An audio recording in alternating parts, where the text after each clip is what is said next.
Hello mga ka-chicken, at ayan nga po ang aming RTL. Yan si boss, ang may-ari ng RTL. 200 heads po yan ang alaga naming RTL.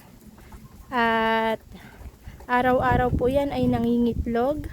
Nasa 180 na po ang iniitlog niyan sa isang araw. Ngayon po ay nakapag-harvest kami ng 186, 180? 188 po.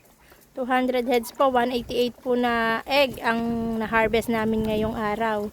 At maganda na po yun, napakaganda na po kapag ganun ang araw-araw ang i-egg ng ating mga alaga. At yan pong mga alaga natin yan ay alaga sa vitamins, sa tubig, at hindi po sila nagkakasakit dahil araw-araw po natin silang binibigyan ng vitamins, ng Vitamin Pro para po iwas sakit at lumakas po yung resistensya nila.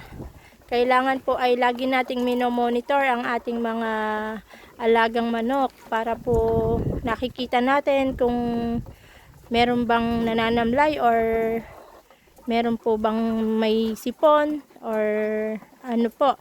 Ganun po talaga ang nag-aalaga ng RTL. Kailangan po ay hands-on tayo sa ating negosyo. Yan po ay panimula pa lang po sa aming negosyo.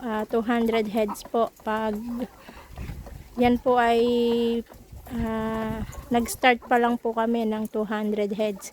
Tinitingnan po namin kung paano po or kung okay po ba. At kapag okay po ay pwede po kami magdagdag ng kahit 300 heads sa aming manukan. Yan po ay ang gusto namin business kasi po araw-araw po yan.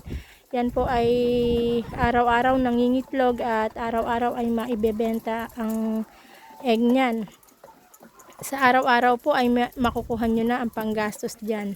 Pambili ng feeds at mayroon na po kayong makukuha na para sa pamilya nyo kapag meron po kayong ganyan na RTL. At soon po ay ibablog po namin lahat ng aming ginagawa dito sa aming poultry. At yun lamang po. Thank you.